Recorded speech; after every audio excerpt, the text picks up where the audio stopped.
Welcome to Bleace Livestream HQ, home of Meta Party Vibes. What's good, peeps? Crypto philanthropy. That is what we talked about in the space tonight. I'm just going to play back this recording. I wanted to do it live, but yeah, I'm just going to play back the recording and let you just take a listen. So while playing this hour-long animation, be sure to like and subscribe on YouTube.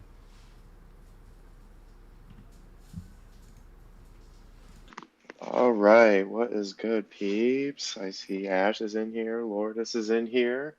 It's nice to be joined by Free Arts NYC. Just want to give a little introduction here before we get started and lead us into it. So tonight we are joined by Free Arts NYC, empowers youth from underserved communities through art and mentoring programs to develop their creativity, confidence, and skills to succeed. The organization has served over 32,000 children and families and engaged 18,000 volunteers. For those who don't know me, I am Bleace NFT, an indefatigable multimedia artist for the past 12 years, author of 2 novels, Bleace and Bleace Paradox, clothing designer and 3D VR architect.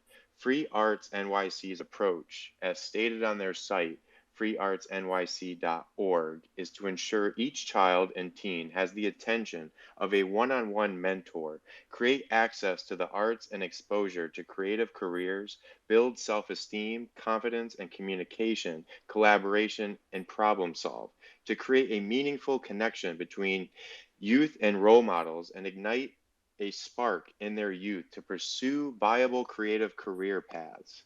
It was this approach that really drew me to the program and made me want to support it in any way I can.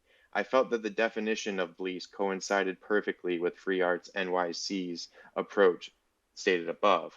Bleace, potential energy stored inside the chemical makeup of every living creature in the universe that, once recognized and harnessed, can be kinetically unleashed through passionately positive creative acts that do not directly or indirectly harm others. Writing, photography, painting, directing, acting, designing. Example, after the boy learned to harness his Bleace, he was able to unleash it through writing. Before I can truly rest in peace, I must express every piece of my soul. What is here today will be gone tomorrow. What was here yesterday, never again will you be able to borrow. Carpe diem, it is today you have to seize. Try and try again. Persistence is the key that can make the impossible look at ease. Pick up a writing utensil. Let the universe know how you feel it.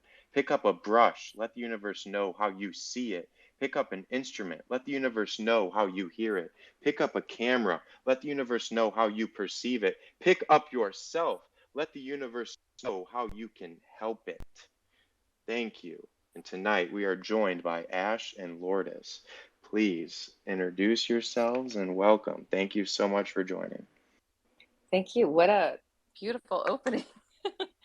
I am Ash Cooper Kearns, and for those of you who don't know me, I'm a crypto philanthropy advocate in the space. I work with Notes for Notes as director of Web3 partnerships and crypto giving, but I also am advising nonprofits who are just coming into the crypto space, like Free Arts NYC, who's with us today, and behind Free Arts is Lourdes. So Lourdes, I'd love for you to introduce yourself. Hi, everyone. That was quite the intro. Wow. Um, that was really beautiful. And I love that song, by the way, as well. So my name is Lourdes. I am a social media strategist and I work with Free Arts. I'm really excited to be here and share with you all our mission, our programs, and how you can make an impact today. I love that. I just want to introduce you to my girlfriend Colorful, who's also up here and helps with Meta Party Vibes and is very knowledgeable about what's happening here. And I'm glad you got to meet here. So yes, Colorful, welcome.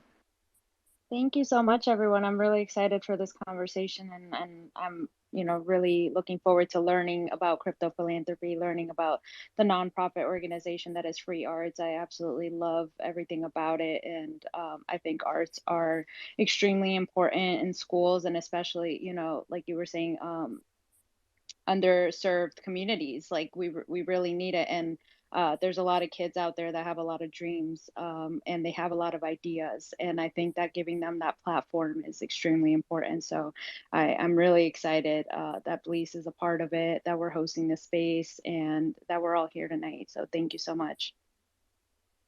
Yes, and I loved your conversation earlier, and I'm glad people hopped over from that. That was a really great conversation, and you guys were touching about the two programs, the Teen Art program and then the Free Arts Day program, and I really like your measures there. I didn't know if you want to go into that more, like the self-management, because I think a lot of that ties to what we talk in these spaces about Web3, and I think the youth can really benefit from some of that. Yeah, totally. So we have Free Arts has two core programs where we work. One is called Free Art Days, where we work with children ages to 6 to 12 and pair them with a volunteer for afternoon art making and mentoring. And then we have a larger program that's throughout the year. It's called Teen Arts Program. And those participants are a little bit older. They are high school and college students. And through this program, they gain access to the arts academically and professionally with the support of a long-term mentor. So in this program, you have the opportunity to work on your portfolio, artistic studio visits, and then work on your career. So really from start to finish, over the course of 8 months, teens are working with mentors to research prospective schools, develop a visual arts portfolio, and prepare themselves like for the application, college process, and interview process. Um, and I don't know if it's too early to talk about, how people can get involved in our program.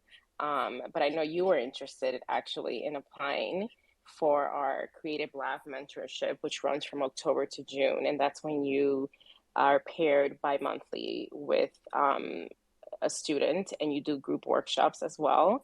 And as a participant, what you do is you meet one individual for an hour, one time a month.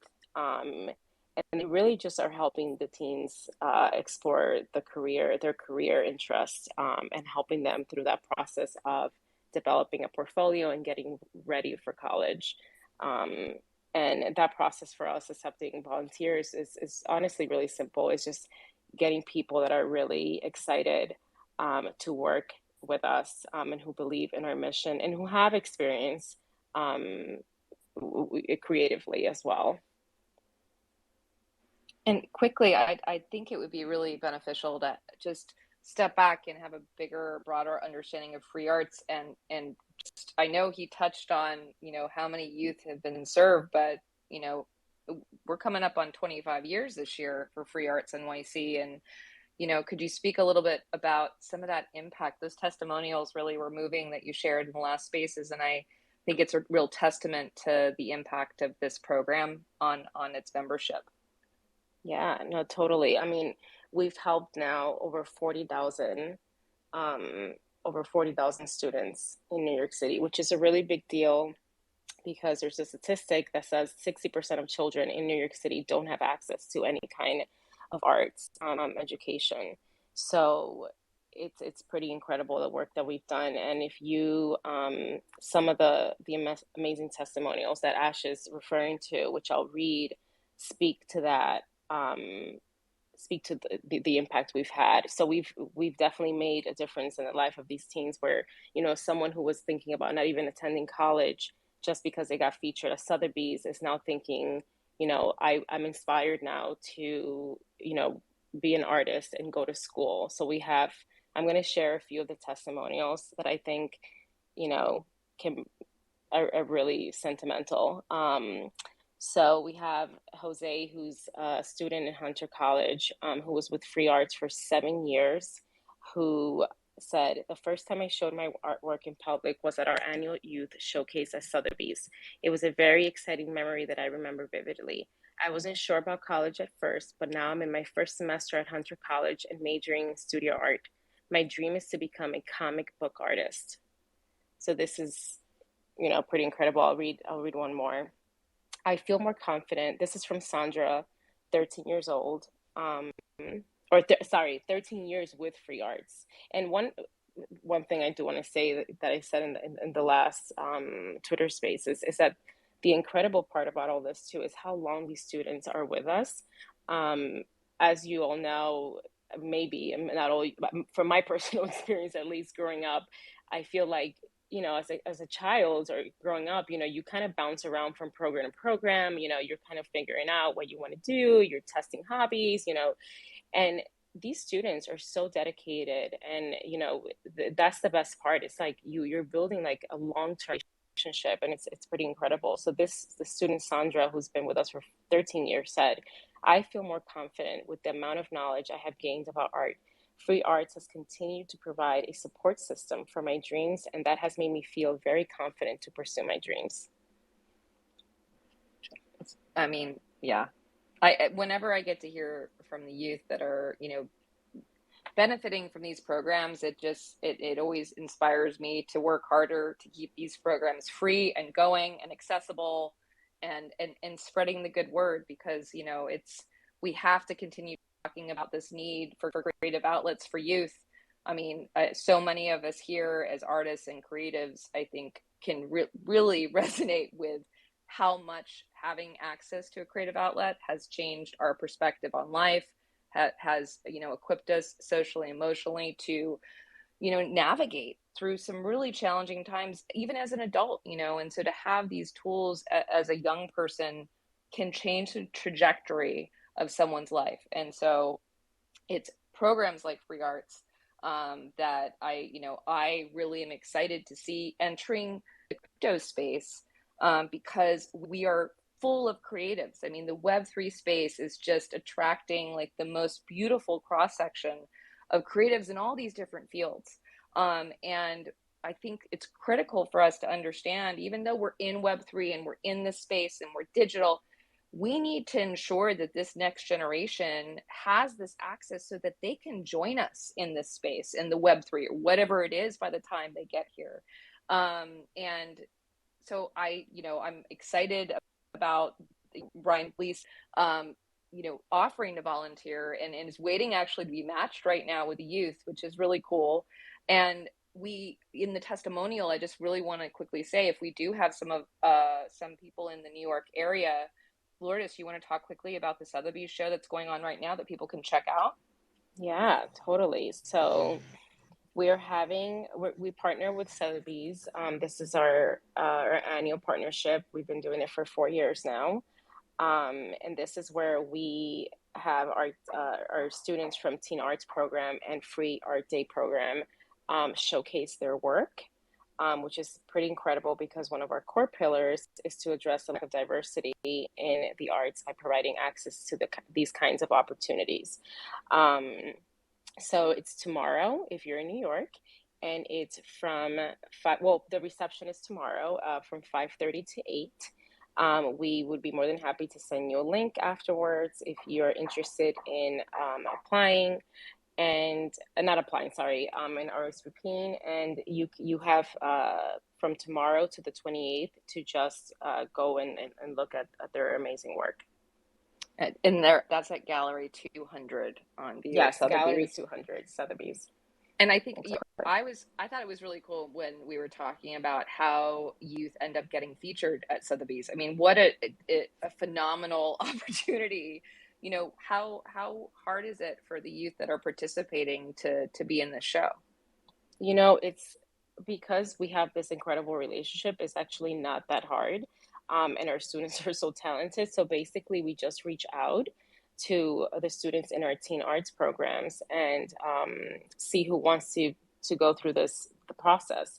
But the application process is very well designed to build for skill building, and also helps like students learn how to categorize and describe their creative work in an application process. So it's just pretty incredible. And if you see some of the artwork, feel free to go on our Instagram and even go through our feed here on Twitter. And I mean, this kind of stuff is just like really incredible. It's unbelievable how talented our students are.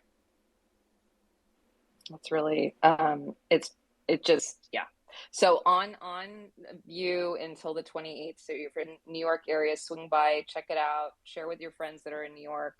You know, just the more eyes on this and the more sharing, I think the more inspired these youth that are participating will feel like they're you know, it's I know how much it matters to me to like have that validation by peers and colleagues and people that I respect, and I'm sure that they would feel the same way. You know, for Bleace, you know, the reason that this whole thing came about was, you know, him reaching out to Free Arts as wanting to be a mentor, and here we are having this conversation. And I think, you know, one thing I want to speak about with crypto philanthropy, you know, as a whole, I think it's really critical for us to understand, you know, all causes are underfunded, right? We've got causes around the world that have massive holes and massive needs. And when I talk about what I'm going to talk about now, I'm going to talk about the US because that's where a number of us are based. And, you know, that's where the work that Free Arts and the nonprofit I work with are doing. And something really critical to note, you know, is we already know that arts education funding in the US is severely gutted and limited.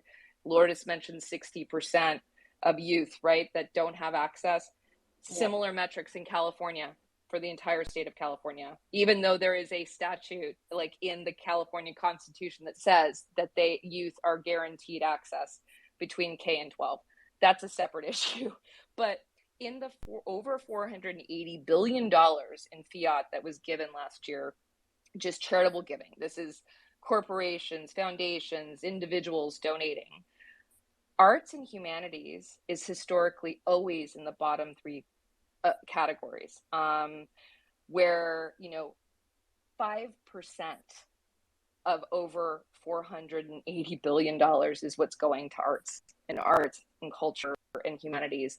And it's why I'm really excited about crypto and philanthropy and where it meets the arts programs, because we have so many creatives and we have so many people that care about creativity and art and really making this a more beautiful place. And I was excited about, like, okay, what does this mean? You know, now Web3 and crypto, and at Notes for Notes, the nonprofit I'm with, we have the first year of accepting crypto under our belt, but even in Giving Block's annual report, when they look at the impact index funds, which means that like it's a cause fund, so you have animals, you have arts and culture, you have children and youth, civil and human rights.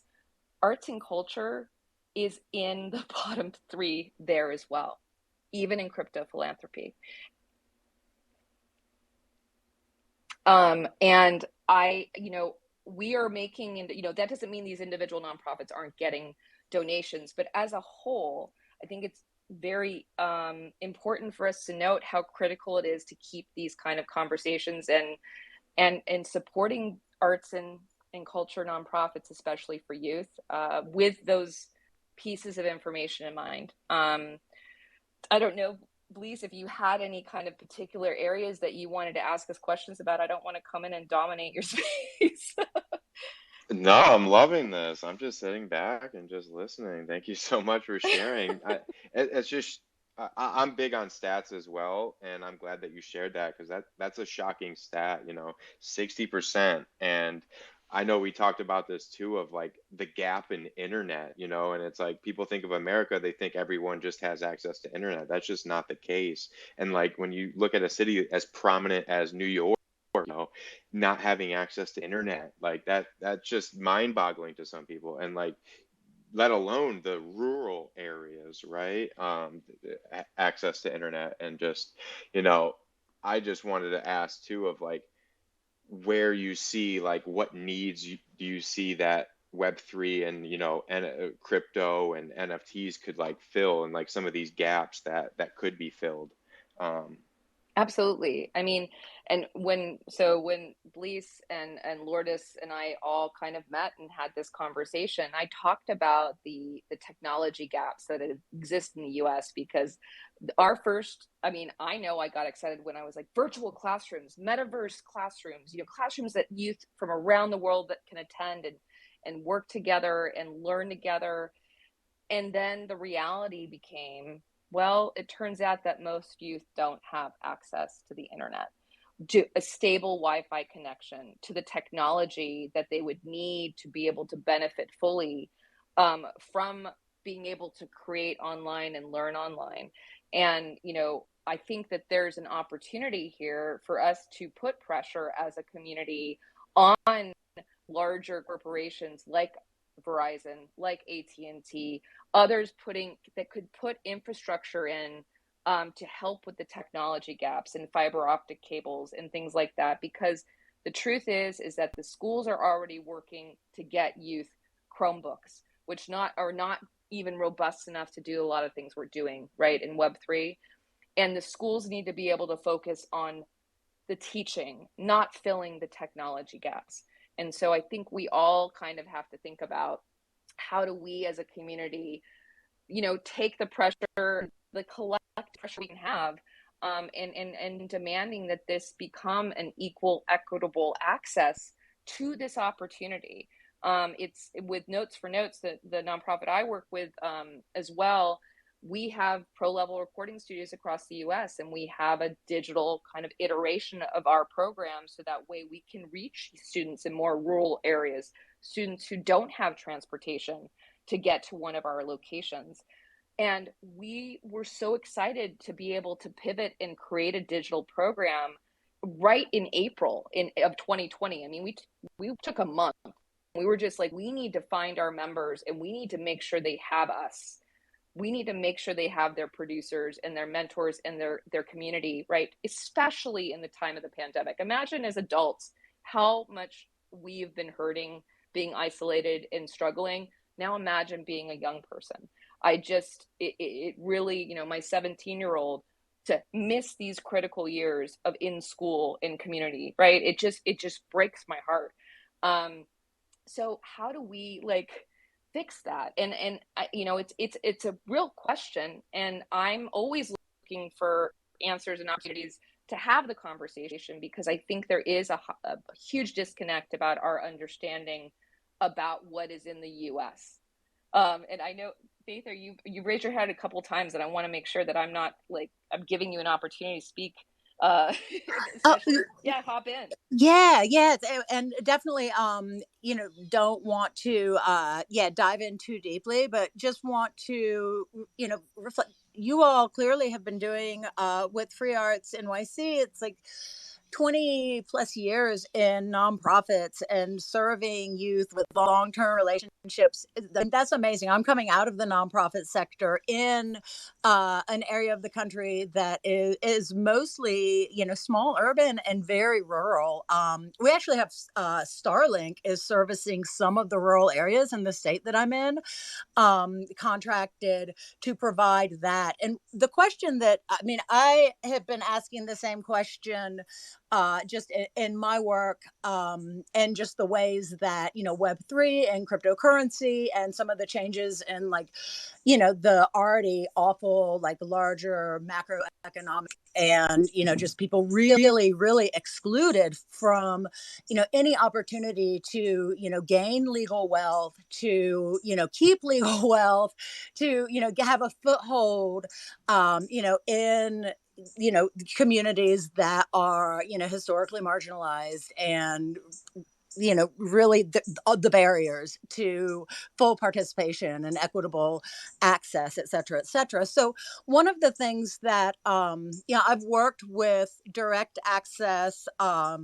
community health and community building, kind of meeting crisis needs sort of services. And one of the things that I've really seen is that the capacity within organizations or the capacity within schools to, it's like the onboarding strain where there might be this amazing thing that like people could change their lives, and yet because of the dysfunction in the existing systems, it's like, wow, so we just got like this grant for all this technology and we're gonna like teach the kids about cryptocurrency, and how can we even like do this when we don't know, because there's such a yeah, such a gap in just some of like that foundational, just, even like knowledge that, hey, like this exists and this is something that like you could actually connect to and it's accessible to you. And here's how you do it. And here's a community that we can, co-learn and, create ways to, get, assets in these alternative currencies. Because I mean, what I've seen working in some of the like really rural like federally identified, like, wow, that these are areas that are not doing well and haven't been doing well for a long time and is getting worse and worse. I mean, the US dollar for a lot of people is just not working, and like they can't get enough of it and they can't keep it. And it's like the whole system just, really, really like doesn't work. So, one of the things that I'm interested in doing, and I'm wondering if you have examples, and, you know, I'm going to learn so much more about y'all's organizations, because clearly you're doing things that are working and been doing them for a good while. And so, thinking about how, um, that capacity building and like mentorship at the organizational level, or having, groups that, are really good at helping to support like this onboarding, or have a particular like sequence of like co-learning, sort of like facilitated some ways to like scale that and make that more accessible. Because I feel like, I would like to do some arts based like FT and music based NFT work with some of the communities I've been connected with in traditional like nonprofit and just community proximity. And I'm like, and how, thinking through like who's doing that and who might be doing that like pretty well, and like what might be some frameworks that could be adapted. So that was like a long way of like appreciation, and also there might have been a question in there, so thank you all. This is like amazing. I can't even believe that Twitter like popped this up randomly on like my notifications. I was like, oh, that sounds cool. This is like, yeah, so Amazing. Well, providential to even learn about. oh, thank you so much. And and I think it's conversations we have to keep having.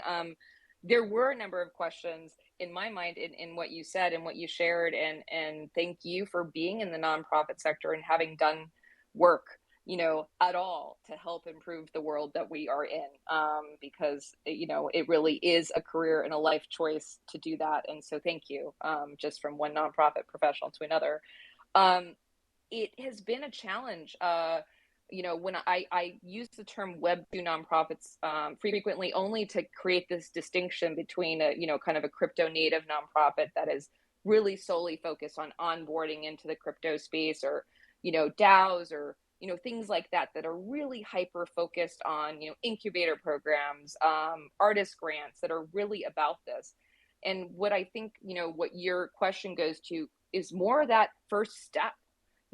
For a lot of our youth, our members at Notes for Notes and the members at Free Arts, what is that first step for them? What does that look like? How do we get them excited? How do we get them interested?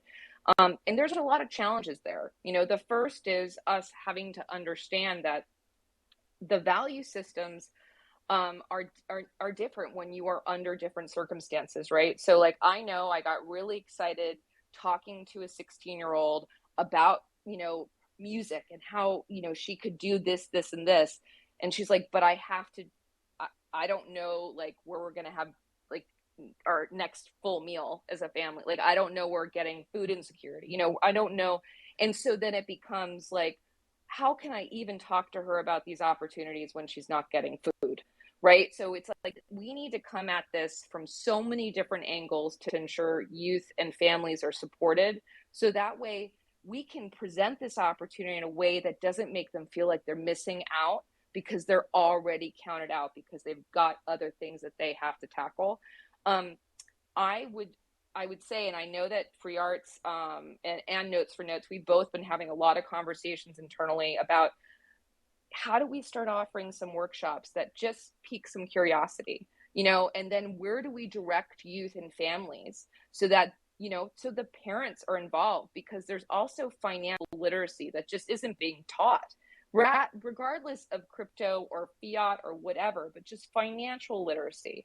And how do we as nonprofits ensure we keep on our missions, but work collectively to ensure that youth are getting, and I focus on youth because that's where my passion is, but they are getting support in all of the areas so that they can fully benefit from participating in a program like Free Arts, where they can go on to college and they can be financially, have the wherewithal to make those decisions and invest in themselves and build what you're referring to in that intergenerational wealth. For many people, it's the first time ever that they could even conceive that that is something that they would have access to.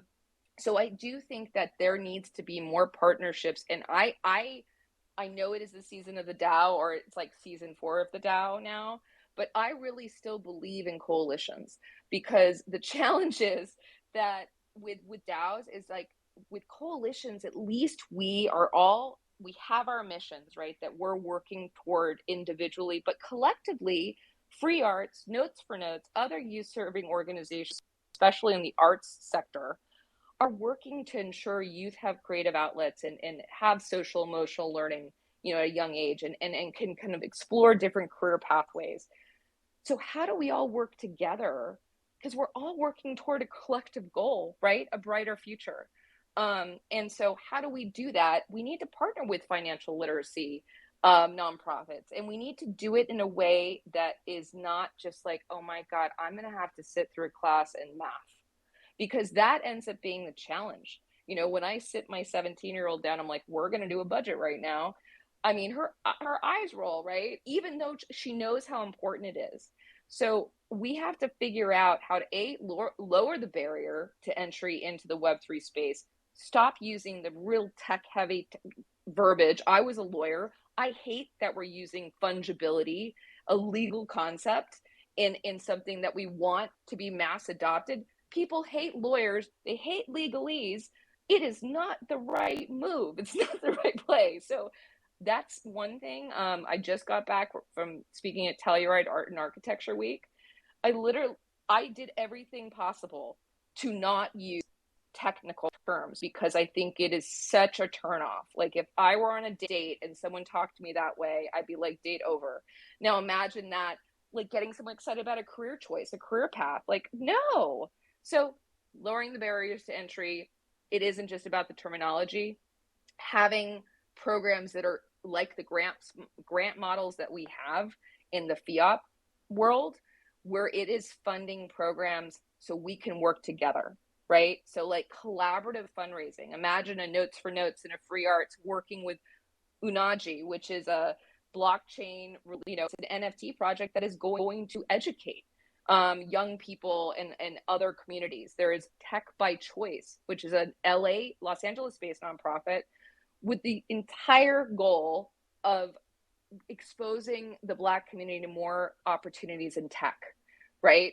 And she reached out to me, the executive director reached out to me, because she's like, oh, well, Notes for Notes can talk about the tech opportunities in music because they're not as obvious. So I'm seeing more of that kind of work being done in Web3 than I have in my entire life in seeing nonprofits and how they work. Because the truth is in fiat world, it's the Hunger Games for nonprofits.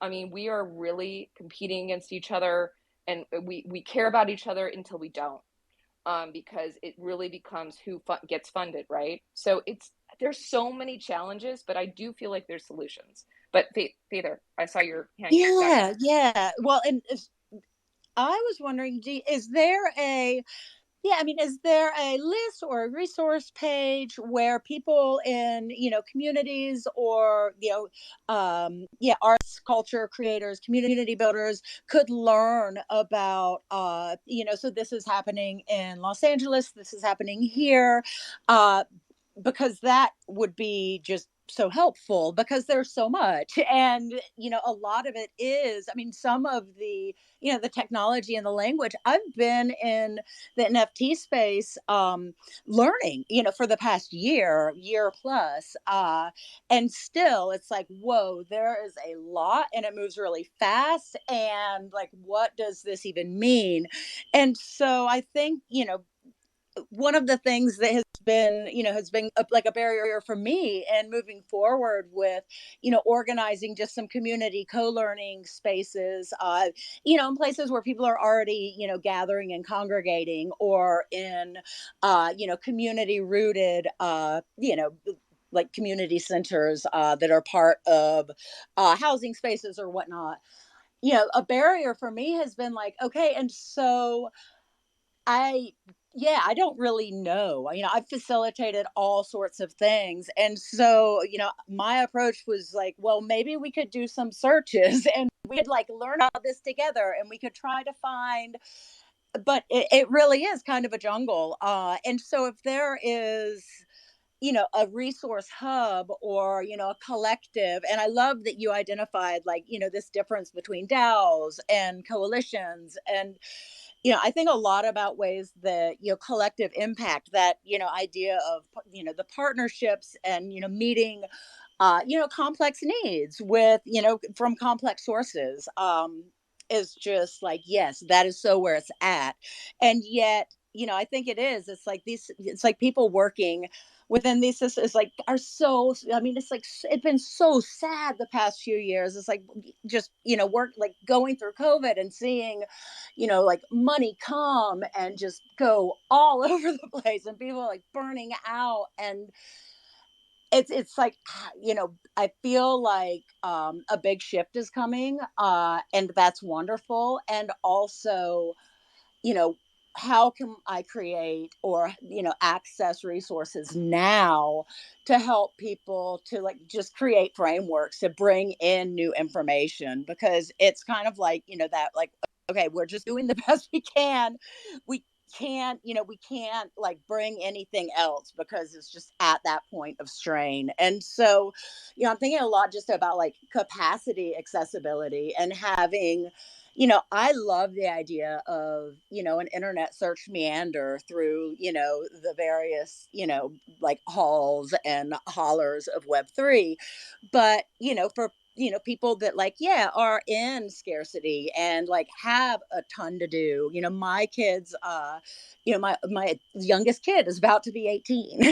And so I'm kind of like, whoa, I have all this time. And that's not the reality for a lot of people. So how can, yeah, so just like those Yeah, that's a resources, great that that's a information. that's a great question, and it's like coming across these spaces like you did and just finding out who you can talk to. And it's a great question of like, where do you want to go and like find great resources, because there is like some muddy water out there, and you could come across a non-legitimate. And I like what you were saying about DAO, like an official DAO, that is something that's on the blockchain, and you actually vote in a DAO. And I see some of these projects say they're a DAO when they're not like legally a DAO. Like it does actually take a lawyer to put that together, and like your NFT is an actual vote. We're actually part of an actual DAO where we vote, and I've seen other ones say they're a DAO, but they're not. And we do only have Free Arts NYC until 9:20 Eastern time. So I did want to appreciate their time and just see if they have anything to say in these last 20 minutes, and to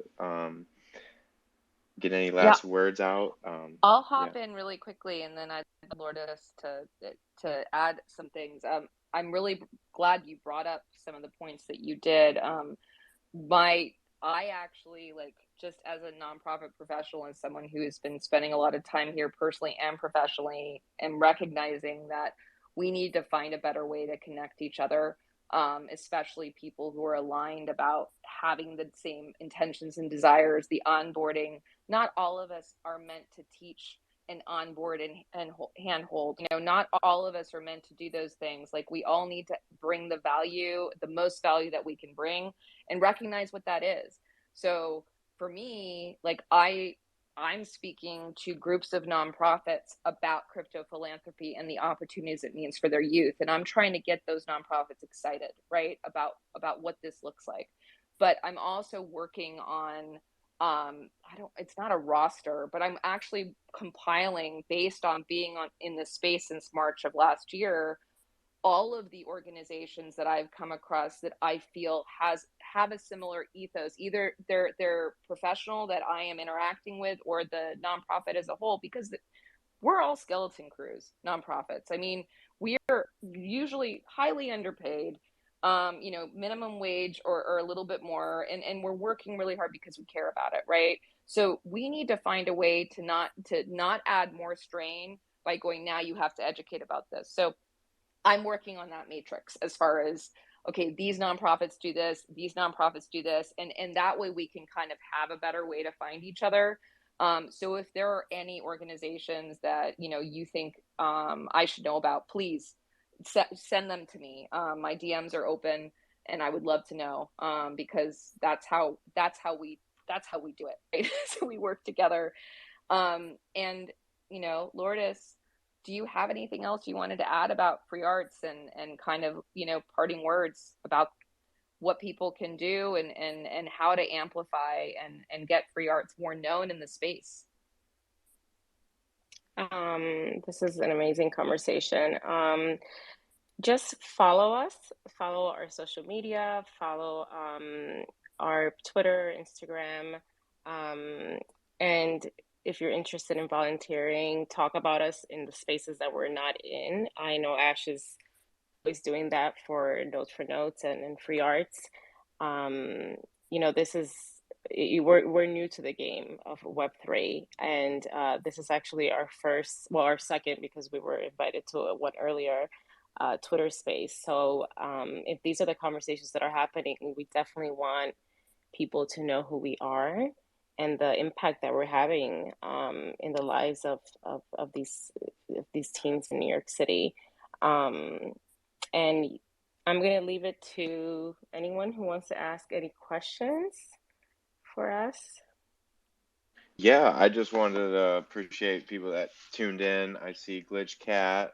She teaches preschool, so I'm glad she's in here. Odd Oh, Job that's awesome. Scott is in here. He's a teacher as well, so really appreciate them. And if they wanted to come up and chat with us, but just appreciate everyone. Metaware Drip, IB Fatals down there. Just really appreciate you tuning in. Wyatt Bowers House, who has a art retreat in Canton, Georgia, that we went to, and they're looking to house the less fortunate as well, and so they're working towards that. I really love that, to at least provide like some residency for artists, as they write a book or as they work on a project. They want to be able to house them, because that's it's hard when you're trying to devote all of your time to something, and with rent so high. So it's really great what they're doing, and this has just been a really great space, and thank you so much for doing this. And yes, and I have a graphic as well that I'm going to be posting here, but I am pledging 25% of the initial mint of Meta Party Vibes to the cause, as well as looking to mentor. More on that once I actually, get paired up with someone, and hopefully that does happen, because I really, really love Free Arts NYC, and just diving in to the website and just seeing that, the track record, and, the testimonials and stuff, that's everything. And it's emotional intelligence, and I love on the page of like tying it to, even if you're not going into the arts field, right? Like, art is still important. Like, being creative is still important. Allowing to express yourself, where we're in this culture of suppressed emotion.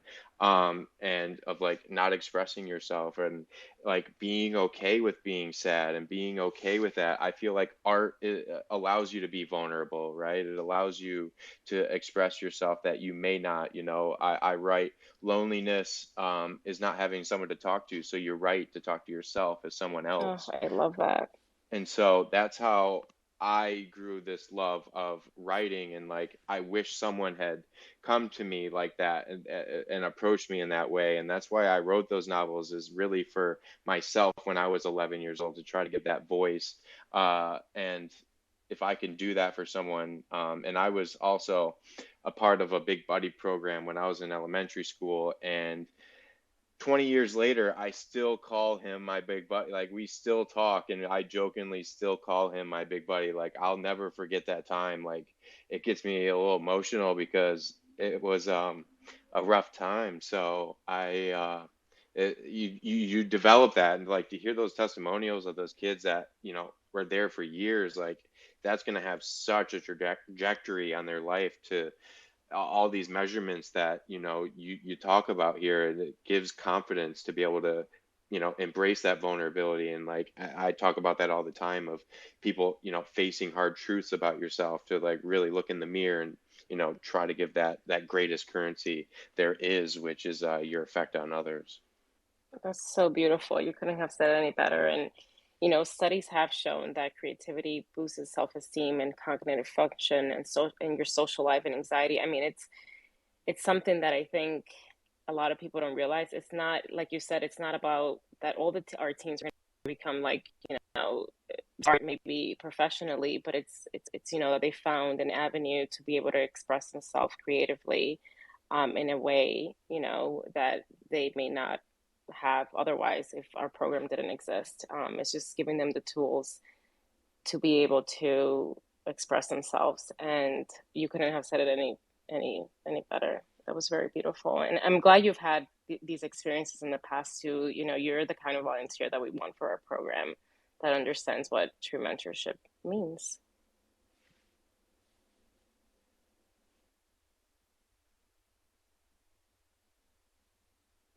I love it. This was a really, really great space, and I definitely would love to do more in the future, and just talk about crypto philanthropy. And I, want to get to know more of that notes for notes, and just everything that you're involved in. Like, there's so many avenues and just so much. I feel like it's a whole ocean, and we're just kind of scratch the surface with this one. And yeah, it's a great. I left like feeling fulfilled with what we wanted to do at this space, and then also like there's more there, like there's a whole frontier.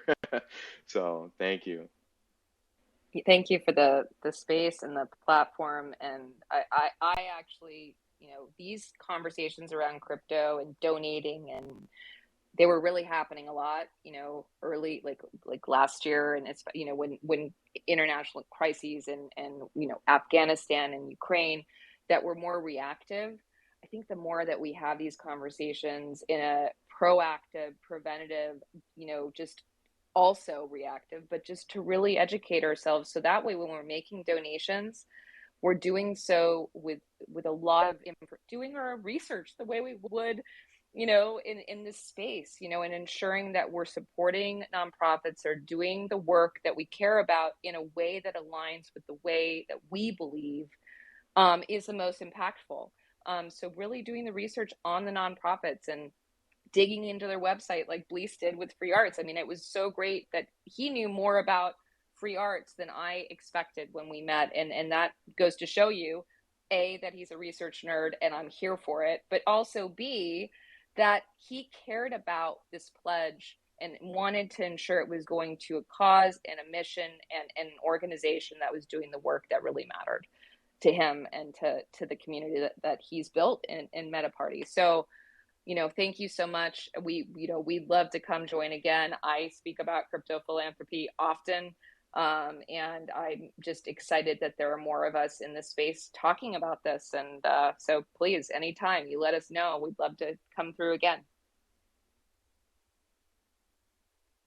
Would love to hear it. Love to hear it. Yes, and yeah, I'll be tuning into your Tuesday space. You're saying you're hosting it every week, so yeah, we'll definitely tune into that more. So, and I ask others to do as well. And yeah, Thank you. we love these Twitter spaces, and yeah. Yes, he's just quick plug. Art, Activism, and Blockchain. Will Gaines and I host a Twitter Spaces on Tuesdays at 4:20 Pacific every week, highlighting the intersections of art, activism, blockchain, whether inviting nonprofits like Free Arts to speak, advocates, fun, just professionals and others who are kind of finding that intersection and ensuring that we're using this amazing technology and this new digital renaissance to ensure that we are part of building a really great future that I know I want to leave to my stepkids, So thank you so much again for your time and for your support. And I'm excited to see who you get matched up with and to hear about your experience. I'm sure it's going to be something. Yeah, and do you have a tweet on the event that starts tomorrow at Sotheby's? And also wanted to ask, like, is there any integration? Because you were saying Sotheby's is in Decentraland, and we have some Decentraland friends in here, and would love to Yes. check that out. There is not integration for Sotheby's for this youth art showcase this year. However, we are definitely having conversations about that because I do think it's important to, a greater reach. I mean, I can't imagine, youth in another country seeing youth here and what they're creating and what that could inspire in one another. And I know Free Arts, it's something they're talking about. So wasn't able to do it this year, but so there will not be a digital twin exhibit going on, but we should explore it because I know you have the capacity to do something like that, Bleace, and support that moving forward. But Lourdes, I don't know if you have anything to pin up there. If not, we can make sure we retweet something really quickly. The Sotheby's show will be up until the 28th and is open access. What she was talking about RSVPing was for the reception tomorrow, but it is open and free. Come on in, check out the art if you're in New York, and we'll just tweet it out, I think, rather than trying to find the information right now. But thank you. Look at that. Oh, that's the wrong one. I'm good. I don't want to put you on the spot. I'm sorry. But yeah. Oh, no, it's fine. No worries. And yeah. Everything's just a start, but it's really cool that they're doing that with the mentees there. Okay, very cool. Yes. And yes, I found them through the Giving Block, and I also posted the Giving Block up at the top for others to check out that may not be aware of it. Yeah, do you want, I'll just do a quick. So the Giving Block is one of the main crypto donation processors in the space right now. They have, I can't even, don't know how many times over that they've gotten nonprofits into the space compared to last year. I know it was like 600 of us, and now it's, I think it's nearing 2,000. There are other crypto donation processors, but what I like about the Giving Block is that they actually support the nonprofits. They participate in matching campaigns like Caring with Crypto, which is a pinned tweet above, and do provide, kind of varying levels of support depending on what a nonprofit needs. And if you have a nonprofit that you care about, that you want to get them involved, I would really recommend pointing them in the direction of the Giving Block. There are other platforms like every.org and things like that that are free.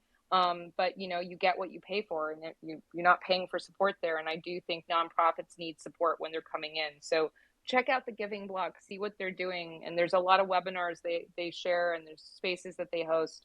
And they have so many causes that you can donate to through their website. So please do check them out.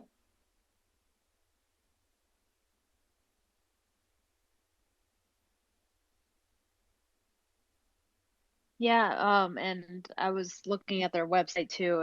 It's all looks like really organized and, well versed and well explained. And I think it's gonna give like a good name and like kind of like good intentions for crypto, because I know like some, the word crypto is a little tainted. So when people see that it's actually going to good causes and helping people in need, and it's gonna transfer within seconds compared to, trying to transfer funds in any other way, especially when it comes to like, hard places to get money to. I think it's going to really change people's minds on a lot of things. So I was just looking at that and sharing it on Instagram as well, so people there know and are fully aware. And yeah, I just like want to say that at least like when I was like really young, some of the most memorable classes that I had growing up were my art classes, and I almost remember every single one, and I almost remember like every piece that I ever created in those art classes. And I was like the kid that actually truly enjoyed it, and everyone else was, kind of just like whatever. But there was a few kids that like were like really into it. That was me. And I don't get my hands dirty now, like with all the things I used to do in school. I'm more like digital creator now.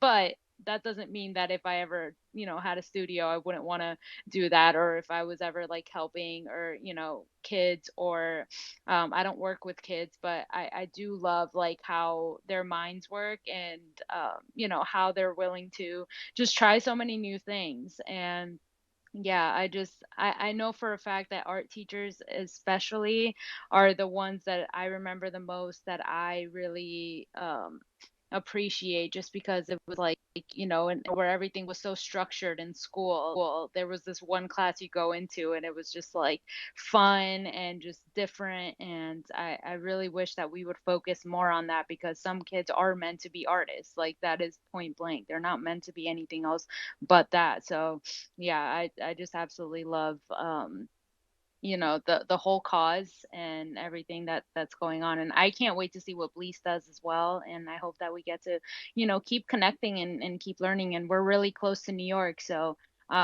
it's not, it's just a train ride away. If you ever need more volunteers in person, I would love to do that. So yeah, just putting myself out there for that. And just want to say hi and thank you to all the people listening. Thank you for sticking around and being here. We really appreciate everyone. Yes, and I'm also big on it, it's free to support. Like they were saying, just check out their page. A like, a retweet goes a long way. We're on this digital Pangea, we're all over the world, so anything helps to just get the word out. It's really great what they're doing. It's very genuine and a long track record. Almost 25 years. It says a lot, and so did the testimonial. So yeah, as our friend Oddjob down there says, shoe before wag me. Sharing helps everybody win. And a higher tide raises all ships. So yeah, it's really great. Well, thank you again. I know we are coming up on our departure time, where we turn into pumpkins or something. But I thank you again, and it was really great meeting everybody. And I hope to see you all in other spaces. And I think if you were in this space today, you probably have some aligned ethos, and so we got to follow each other and support each other as we all, we're colleagues here. So thank you again. Yes, Thank you, please, everyone everyone. follow everyone. Everyone follow everyone. And yeah, your vibe attracts your tribe. So Yes. that's why we're here. Yes. Well, thank you again. And I'm gonna dip out. I don't know if you guys are continuing, but have a good evening, everyone, and see you in another space. Good night, everyone. I am going to close the space down, everyone. Thank you for tuning in. And till next time, peeps. Mad love, y'all. Mad love. And yes, this space is recorded, so if you want to go back and listen to all the information shared in here, you are free to do so. Thank you so much. Have a good night. Thank you, MetaWare Drip. Thank you, Glitch Cat. Thank you, IB Fatal. Thank you, Oddjob. Thank you, Seven. Thank you, Mr. Green. Thank you, Wyatt. Bowers House is in here. Thank you, NFT Buzz. Saw you come in here. What's good? Good. All right. Appreciate it. Appreciate it, everybody.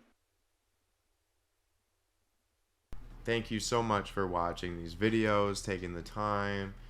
There's nothing more precious than your time, and we truly value that. And we value that you watch this all the way through.